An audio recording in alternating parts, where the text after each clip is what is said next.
ಮುಗಿಯದ ಇರಾನ್ ಮತ್ತು America war. ಕರಾಚಿಯಲ್ಲಿರುವ ಅಮೆರಿಕದ ದೂತಾವಾಸಕ್ಕೆ ಈಗ ಗುಂಪು ನುಗ್ಗಿದೆ. ಅಮೆರಿಕ ರಾಯಭಾರಿ ಕಚೇರಿಗೆ ಬೆಂಕಿ ಹಚ್ಚಿದೆ ಈ ಉದ್ರಿಕ್ತರ ಗುಂಪು.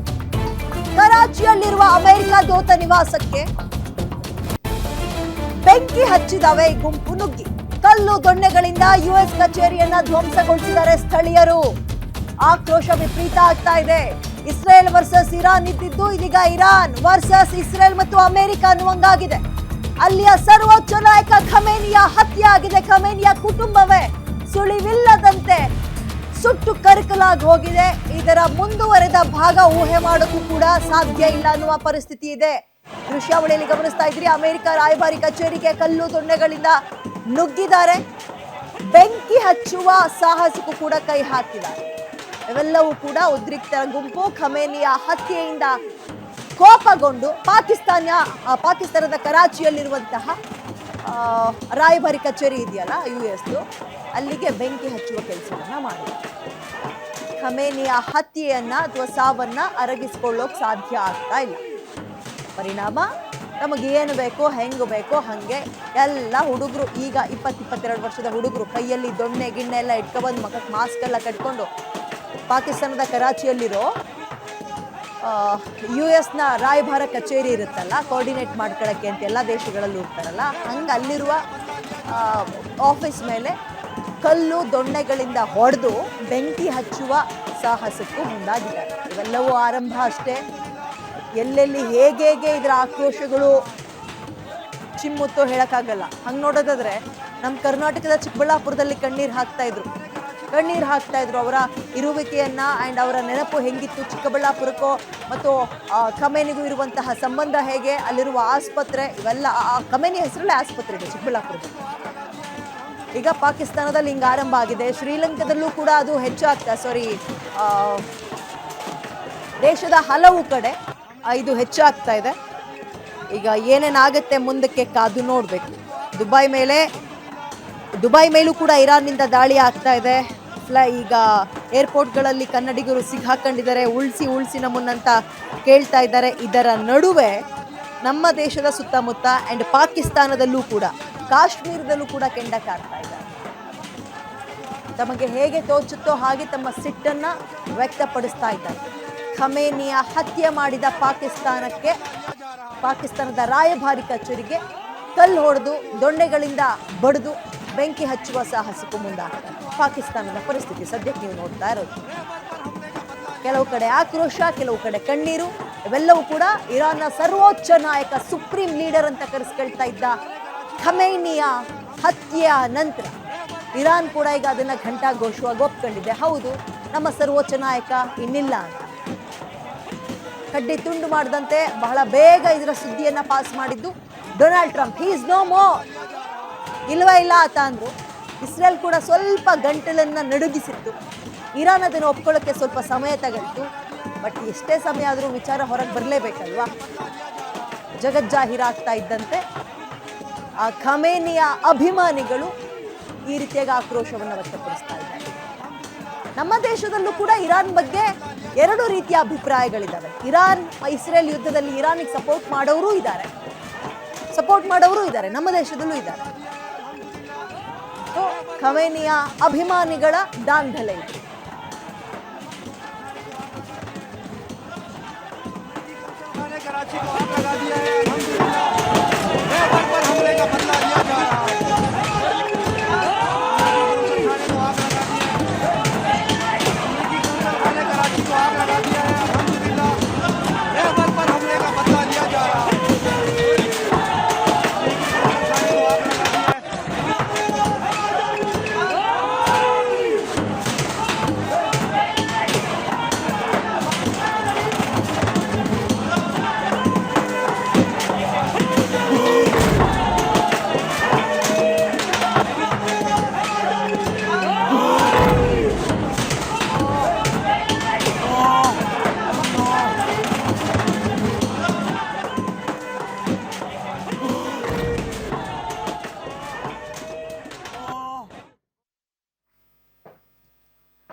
ಇದ್ರ ಬಗ್ಗೆ ಮತ್ತಷ್ಟು ಮಾಹಿತಿನ ನನ್ನ ಕಲಿಗ್ ದಿಲೀಪ್ ನೀಡ್ತಾರೆ. ದಿಲೀಪ್, ಇರಾನ್ ಮತ್ತು ಇರಾನ್ನ ಸರ್ವೋಚ್ಚ ನಾಯಕನ ವಿಚಾರದಲ್ಲಿ ನಮ್ಮ ದೇಶದಲ್ಲೂ ಕೂಡ ಎರಡು ರೀತಿಯ ಅಭಿಪ್ರಾಯಗಳಿದ್ದಾವೆ.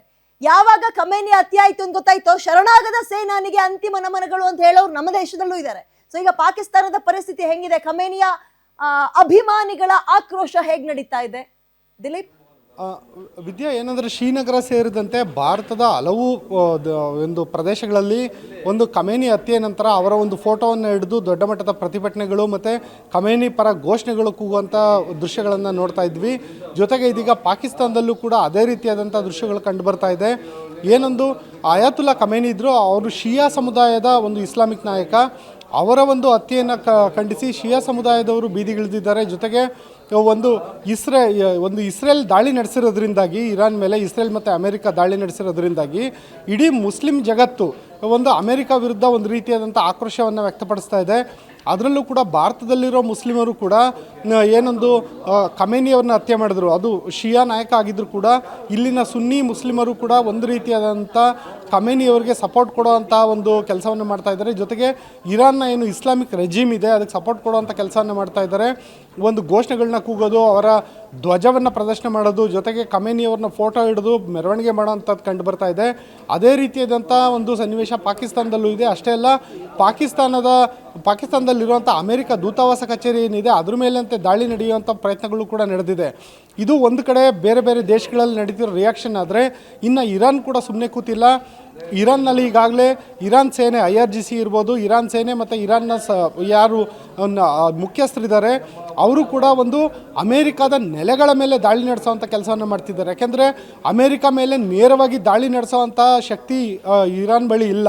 ಹಾಗಾಗಿ ಏನೊಂದು ಇರಾನ್ ಸುತ್ತಮುತ್ತಲೂ ಇರುವಂಥ ಅಮೇರಿಕಾದ ವಾಯುನೆಲೆ ಇರ್ಬೋದು, ಸೇನಾ ನೆಲೆಗಳಿರ್ಬೋದು, ಅದ್ರ ಮೇಲೆ ದಾಳಿ ನಡೆಸೋವಂಥ ಕೆಲಸವನ್ನು ಮಾಡ್ತಿದ್ದಾರೆ. ಬಹರೇನ್ ಇರ್ಬೋದು, UAE ಇರ್ಬೋದು, ಆ ರೀತಿಯಾದಂಥ ಬೇರೆ ಬೇರೆ ಕುವೈತ್ ಸೇರಿದಂತೆ ಬೇರೆ ಬೇರೆ ದೇಶಗಳಲ್ಲಿ ಏನು ವಾಯುನೆಲೆಗಳಿದ್ದಾವೆ ಮತ್ತು ಸೇನಾ ನೆಲೆಗಳಿದ್ದಾವೆ ಅದ್ರ ಮೇಲೆ ನಿರ್ದಿಷ್ಟವಾದ ಒಂದು ಗುರಿಯನ್ನು ಇಟ್ಕೊಂಡು ಮಿಸೈಲ್ಗಳ ದಾಳಿ ನಡೀತಾ ಇದೆ. ಇದೀಗ ಬರ್ತಿರೋಂಥ ಮಾಹಿತಿ, ಇದು ಫ್ರೆಶ್ ಇನ್ಫಾರ್ಮೇಷನ್ ಪ್ರಕಾರ ಇದೀಗ 3 ದೇಶಗಳ ಒಂದು ಸೇನಾ ನೆಲೆಗಳ ಮೇಲೆ, ಅಮೆರಿಕದ ನೆಲೆಗಳ ಮೇಲೆ ಒಂದು ಇರಾನ್ ದಾಳಿ ಮಾಡಿದೆ. ಆದರೆ ಯಾವಾಗ ಇರಾನ್ ಈ ರೀತಿ ಪ್ರತಿದಾಳಿ ನಡೆಸ್ಬೋದು ಅಂತ ಅಮೆರಿಕಾಗೆ ಗೊತ್ತಿತ್ತು. ಇದೇ ಕಾರಣದಿಂದಾಗಿ ಅಮೆರಿಕ ಅಧ್ಯಕ್ಷ ಡೊನಾಲ್ಡ್ ಟ್ರಂಪ್ ಕೇವಲ 1 ಗಂಟೆಗಳ ಹಿಂದಷ್ಟೇ ಅವರ ಟ್ರೂತ್ ಸೋಷಿಯಲ್ ಮೀಡಿಯಾದಲ್ಲಿ ಒಂದು ಪೋಸ್ಟ್ ಮಾಡಿದರು. ನೀವೇನಾದರೂ ನಮ್ಮ ಮೇಲೆ ಪ್ರತಿದಾಳಿ ಮಾಡಿದ್ರೆ ನಾವು ಹಿಂದೆಂದು ಕಂಡು ಕೇಳರಿಯದ ರೀತಿ ನಿಮಗೆ ದಾಳಿ ಮಾಡ್ತೀವಿ, ಇಡೀ ವಿಶ್ವನೇ ನೋಡ್ದಲೇ ಇರೋ ರೀತಿ ದಾಳಿ ಮಾಡ್ತೀವಿ ಅಂತ. ಆದರೆ ಇರಾನ್ ಯಾವುದೇ ಕಾರಣಕ್ಕೂ ಬಗ್ಗೋ ಥರ ಕಾಣಿಸ್ತಿಲ್ಲ. ಯಾವಾಗ ಅದರ ಸರ್ವೋಚ್ಚ ನಾಯಕ ಖಮೇನಿನೇ ಹತ್ಯೆಗೀಡಾಗಿರೋ ಹಿನ್ನೆಲೆಯಲ್ಲಿ ಇರಾನ್ನಲ್ಲಿರುವಂಥ ಸೇನೆ, ಅದರಲ್ಲೂ ಒಂದು ಇಸ್ಲಾಂ ರೆಜಿಮ್ಗೆ ತುಂಬ ಒಂದು ಆಪ್ತವಾಗಿರುವಂಥ ಜೊತೆಗೆ ವಿಧೇಯವಾಗಿರುವಂಥ IRGC ಏನಿದೆ ಆ ಸೈನಿಕರು ಒಂದು ಕ್ಷಿಪಣಿಗಳ ಮೂಲಕ ದಾಳಿ ಮಾಡ್ತಾ ಇದ್ದಾರೆ. ಈ ಹಿನ್ನೆಲೆಯಲ್ಲಿ ಯಾವಾಗ ಕ್ಷಿಪಣಿ ಮೂಲಕ ಈ ರೀತಿ ದಾಳಿ ನಡೆಯೋಕ್ಕೆ ಶುರುವಾಗುತ್ತೆ ಆಗ ಸಹಜವಾಗಿಯೇ ಅಮೆರಿಕ ಮತ್ತು ಇಸ್ರೇಲ್ ಪ್ರತಿದಾಳಿ ನಡೆಸೋ ಸಾಧ್ಯತೆಗಳಿದ್ದಾವೆ. ಜೊತೆಯಲ್ಲೇನೆ ಏನೊಂದು ಹರ್ಮುಜ್ ಜಲಸಂಧಿ ಇದೆ, ಪರ್ಷಿಯನ್ ಗಲ್ಫಿಂದ ಏನೇನು ಈ ಇಂಧನವನ್ನು, ಅದರಲ್ಲೂ ಪೆಟ್ರೋಲಿಯಂ ಇಂಧನವನ್ನು ಹರ್ಮುಜ್ ಜಲಸಂಧಿ ಮೂಲಕವೇ ಸಾಗಿಸಬೇಕು. ಹಾಗಾಗಿ ಒಂದು ವೇಳೆ ಏನಾದರೂ ಈ ಯುದ್ಧ ಇನ್ನಷ್ಟು ತೀವ್ರ ಸ್ವರೂಪ ಪಡೆದು ಹರ್ಮುಜ್ ಜಲಸಂಧಿ ಏನಾದರೂ ಬ್ಲಾಕ್ ಆದರೆ ಆ ಸಂದರ್ಭದಲ್ಲಿ ತೈಲ ಸಾಗಣೆ ಹಡಗುಗಳಿಂದ ಹಿಡಿದು ಪ್ರಮುಖವಾದ ಸಪ್ಲೈ ಚೈನೇ ಬಂದಾಗಂಥ ಸಾಧ್ಯತೆ ಇದೆ. ಆವಾಗ ಭಾರತಕ್ಕೆ ಕೂಡ ತೈಲ ದರ ಏರಿಕೆ ಬಿಸಿ ಮುಟ್ಟುತ್ತೆ. ಹಾಗಾಗಿ ಈ ಯುದ್ಧ ಏನಾದರೂ ಒಂದು ವೇಳೆ ಇರಾನ್ ಪ್ರತಿದಾಳಿ ನಿಂತರೆ ಆಗ ಸದ್ಯ ಮಟ್ಟಕ್ಕೆ ಒಂದು ಸನ್ನಿವೇಶ ಒಂದು ಶಾಂತ ಸ್ವರೂಪ ಪಡೆಯುತ್ತೆ ಅನ್ಬೋದು. ಆದರೆ ಸದ್ಯದ ಮಟ್ಟಿಗೆ ಆ ರೀತಿ ಶಾಂತ ಸ್ವರೂಪ ಪಡೆಯೋಂಗೆ ಕಾಣ್ತಿಲ್ಲ. ಯಾವಾಗ ಇರಾನ್ ಪದೇ ಪದೇ ಕ್ಷಿಪಣಿ ದಾಳಿಗಳನ್ನ ನಡೆಸೋಕ್ಕೆ ಶುರುವಾಗಿದೆ, ಈಗ ಅಮೇರಿಕ ಮತ್ತು ಇಸ್ರೇಲ್ನ ಸರದಿಯಾಗಿದ್ದು ಅವರೇನಾದರೂ ಪ್ರತಿದಾಳಿಯನ್ನು ನಡೆಸಿದ್ರೆ ಈ ಯುದ್ಧ ಇನ್ನಷ್ಟು ಇಂಟೆನ್ಸಿಫೈ ಆಗುತ್ತೆ. Vidya, okay, thank you Dileep ಡೀಟೇಲ್ಸ್ಗೆ. ಹರ್ಮುಜ್ ಜಲಸಂಧಿ, ಇದನ್ನು ಚಿಕನ್ ನೆಕ್ ಅಂತಲೂ ಕೂಡ ಕರೆಯಲಾಗುತ್ತೆ. ಆ್ಯಂಡ್ ನೋಡಿ, ಯಾವಾಗ ಎರಡು ದೇಶಗಳ ನಡುವೆ ಯುದ್ಧ ಆರಂಭ ಆಗುತ್ತೋ ಸಹಜವಾಗಿ ಏರುಪೇರುಗಳು, ಅದರಲ್ಲೂ ಈ ಗಲ್ಫ್ ಕಂಟ್ರಿಗಳೆಲ್ಲವೂ ಕೂಡ. ಇದನ್ನು ಎಕ್ಸ್ಪ್ಲೇನ್ ಮಾಡೋಕ್ಕಿಂತ ಮುಂಚೆ ನಾವೀಗ ಇರಾನ್ ವರ್ಸಸ್ ಇಸ್ರೇಲ್ ಅಮೆರಿಕ ನಡುವಿನ ವಾರ್ ಹೆಂಗಿತ್ತು ಅದರ ನಂತರದ ಪರಿಣಾಮಗಳನ್ನು ನೋಡ್ತಾ ಇದ್ದೀವಿ. ಪಾಕಿಸ್ತಾನ ಕರಾಚಿಯಲ್ಲಿ ಯಾಕೆ ಹಿಂಗಾಡ್ತಾ ಇದ್ದಾರೆ ನೀವು ಅನ್ಕೋಬಹುದು, ಎಲ್ಲಿಯ ಇರಾನ್ ಎಲ್ಲಿಯ ಪಾಕಿಸ್ತಾನ ಅಂತ. ನೋಡಿ, ಯಾವಾಗ ಖಮೇನಿಯ ಹತ್ಯೆ ಆಯ್ತೋ, ಖಮೇನಿಯ ಸಂತಾನವನ್ನೇ ಇಲ್ದಂಗೆ ಮಾಡಿದ್ರು ಇಸ್ರೇಲ್ ಮತ್ತು ಅಮೆರಿಕ. ಉದ್ರಿಕ್ತಗೊಂಡಂತಹ ಗುಂಪು ನಮ್ಮ ಲೀಡರ್ನನ್ನ ಹಿಂಗ್ ಮಾಡ್ಬಿಟ್ರಲ್ಲ ನೀವು ಅಂದ್ಕೊಂಡು ಪಾಕಿಸ್ತಾನದಲ್ಲಿರುವ ವಿದೇಶಾಂಗ ಕಚೇರಿ ಏನಿದೆ, ರಾಯಭಾರ ಕಚೇರಿ ಏನಿದೆ ಅಮೆರಿಕದ್ದು, ಅಲ್ಲಿಗೆ ಕೈಗೆ ಏನು ಸಿಗುತ್ತೋ ಅದನ್ನು ತಗೊಂಡು ನುಗ್ಗಿ ಹೊಡೆದು ಹಾಕ್ತಾರೆ. ಸೊ ಸೆಕ್ಯೂರಿಟಿ ಮ್ಯಾಟರ್ ಆಗುತ್ತೆ ಅಲ್ಲಿ. ಯಾವ ಪರಿಸ್ಥಿತಿ ಇದೆ ಪಾಕಿಸ್ತಾನದಲ್ಲಿ ಅಂತ. ಓಕೆ, ಕತಾರ್ ಮೇಲೆ ಯಾವ ರೀತಿಯ ದಾಳಿಗಳಾಗ್ತಾ ಇದೆ? ಈ ದೀಪಾವಳಿಯಲ್ಲಿ ನಾವು ನೋಡ್ತೀವಲ್ಲ ಗಗನದಲ್ಲಿ ಈ ಸ್ಟಾರ್ ಪಟಾಕಿಗಳು ಕಾಣುತ್ತಲ್ಲ, ಹಂಗೆ ಕಾಣಿಸ್ತಾ ಇದೆ ಕತಾರ್ ಮೇಲೆ. ಇರಾನ್ ಮೇಲೆ ಮಿಸೈಲ್ ದಾಳಿಗಳನ್ನು ಹೇಗೆ ಉರುಳಿಸಿದ್ರು ಅಮೆರಿಕ ಮತ್ತು ಇಸ್ರೇಲ್ ಅನ್ನೋದನ್ನು ಕೂಡ ಗಮನಿಸ್ತಾ ಇದ್ವಿ. ದೃಶ್ಯ 4, ಬುರ್ಜ್ ಖಲೀಫಾ ಮೇಲೆ ದಾಳಿ ಆಗಿದ್ದು. ಈಗ ಈ ಗಲ್ಫ್ ಕಂಟ್ರಿಗಳ ಮೇಲೆ ಫ್ಲೈಟೇ ಹಾರ್ತಾ ಇಲ್ಲ, 0% ಬಂದು ಇಳಿದಿದೆ. ಎಷ್ಟೋ ಜನ ಕನ್ನಡಿಗರು ಅಲ್ಲಿ ಸಿಗಾಕೊಂಡಿರೋರು ಹೇಳ್ತಾ ಇದ್ದಾರೆ, ನೆಕ್ಸ್ಟ್ ಯಾವಾಗ ಬಂದು ನಮ್ಮ ಊರಿಗೆ ನಾವು ಸೇರ್ಕೊಳ್ತೀವೋ ಗೊತ್ತಿಲ್ಲ ಅನ್ನುವ ಪರಿಸ್ಥಿತಿ ಇದೆ, ಆತಂಕ ಇದೆ, ಸೋ ಮಚ್ ಟೆನ್ಷನ್, ಅಂದರೆ ತೀರಾ ಆತಂಕದಲ್ಲಿ ಇದ್ದೀವಿ ನಾವು, ಭಯ ವಾತಾವರಣ ಇದೆ ಅನ್ನುವಂಥದ್ದನ್ನು ಕೂಡ ಎಕ್ಸ್ಪ್ಲೇನ್ ಮಾಡ್ತಾ ಇದ್ರು. ಸೊ ಈಗ ಯಾವಾಗ ಖಮೇನಿಯನ್ನು ಅಂದರೆ ತಮ್ಮ ಸರ್ವೋಚ್ಚ ನಾಯಕನನ್ನು, ಸುಪ್ರೀಂ ಲೀಡರ್ನನ್ನು ಕಳ್ಕೊಳ್ತೋ ಇರಾನ್, ಒಂದು ರೀತಿ ಫ್ರಸ್ಟ್ರೇಷನಲ್ಲಿ ಸಿಗಾಕೊಂಡಂಗೆ ಕಾಣಿಸ್ತಾ ಇದೆ. ಪರಿಣಾಮ ಹೇಗೆ ಬೇಕೋ ಹಾಗೆ ದಾಳಿಗೆ ಮುಂದಾಗ್ತಾ ಇದೆ. ಕೆಲವು ಕಡೆ ನಾಗರಿಕ ಅಂದರೆ ವಸತಿ ಪ್ರದೇಶದ ಮೇಲೂ ಕೂಡ ಮಿಸೈಲ್ಗಳು ಬಂದು ಬೀಳ್ತಾ ಇದ್ದಾವೆ. ಅಲ್ಲೊಂದು ಇಲ್ಲೊಂದು ಸಾಮಾನ್ಯ ಪ್ರಜೆಯ ಸಾವು ಕೂಡ ಆಗ್ತಾ ಇದೆ. ಇದರ ನಡುವೆ ನಾವು ಇಲ್ಲಿ ಬಹಳ ಗಮನಿಸಬೇಕಾಗಿರುವಂಥದ್ದು, ಡೆಫಿನೆಟ್ಲಿ ಈ ಸೂಪರ್ ಪವರ್ ಕಂಟ್ರಿ ಅಂತ ಕರಿತೀವಿ ಅಮೆರಿಕವನ್ನು. ಏನಕ್ಕಪ್ಪ ಅಂತ ಹೇಳಿದ್ರೆ ಎಲ್ಲದರಲ್ಲೂ ಮುಂದಿದ್ದಾರೆ ಅಮೆರಿಕದವರು, ಅನುಮಾನವೇ ಬೇಡ. ಮಿಲಿಟರಿಯಿಂದ ಹಿಡಿದು, ಆರ್ಥಿಕವಾಗಿಂದ ಹಿಡಿದು, ಎಜುಕೇಷನಿಂದ ಹಿಡಿದು ಎಲ್ಲದರಲ್ಲೂ ಅವರು ಸೂಪರ್ ಪವರ್ ಕಂಟ್ರಿ ಅಂತ ಅನಿಸ್ಕೊಳ್ಳೋಕೆ ಎಲ್ಲದರಲ್ಲೂ ಮುಂದುವರೆದಿದ್ದಾರೆ ಅಂತಲೇ ಕಾರಣ. ಸೊ ಈಗ ಗಲ್ಫ್ ಕಂಟ್ರಿಗಳಿಗೆ ರಕ್ಷಣೆ ಕೊಡ್ತಾ ಇದ್ದಿದೆ ಇವ್ರ ಸೇನೆ. ಅಲ್ಲಿ ಇವರ ಏರ್ ಬೇಸ್ ಇತ್ತಲ್ಲ, ಅದನ್ನ ದಾಳಿ ಮಾಡಿಕೊಂಡು ಇರಾನ್ ಮಿಸೈಲ್ ಅಟ್ಯಾಕ್ ಅನ್ನ ಮಾಡ್ತಾ ಇದೆ. ಇದೆಲ್ಲವೂ ಇರಲಿ, ಪಕ್ಕಕ್ಕಿಡೋಣ. ಆದರೆ ಯಾವಾಗ ಅಮೆರಿಕ ತಮ್ಮ ಸುಪ್ರೀಂ ಲೀಡರ್ನ ಕಣ್ಣಿಟ್ಟಿದೆಯೋ, ಅವ್ರನ್ನ ಹೊಡೆದಾಕಕ್ಕೆ ಅಂತ ಅನ್ನಿಸ್ತೋ, ಎಲ್ಲ ದೇಶಗಳಿಗೂ ಅವರದ್ದೇ ಆದಂತಹ ಒಂದು ಟೆಕ್ನಾಲಜಿ ಇರುತ್ತೆ, ತಂತ್ರಗಾರಿಕೆ ಇರುತ್ತೆ ಅವ್ರನ್ನ ಬಚ್ಚಿಡುವಲ್ಲಿ. ಖಮೇನಿಯನ್ನ ಬಂಕರ್ ಒಳಗೆ ಬಚ್ಚಿಟ್ರು, ಆದರೂ ಕೂಡ ಅಮೆರಿಕ ಅವ್ರನ್ನ ಬಂಕರ್ ಒಳಗೆ ಹುಡುಕಿ ಹೊಡೆದಾಕಿದೆ. ಅಂದರೆ ಅಮೆರಿಕದ ತಂತ್ರಗಾರಿಕೆ ಇಲ್ಲಿ ಮ್ಯಾಟರ್ ಆಗುತ್ತೆ. ಅವ್ರನ್ನ ಕನ್ಫ್ಯೂಷನ್ ಝೋನಿಗೆ ತಳ್ತು ಇರಾನ್ನ.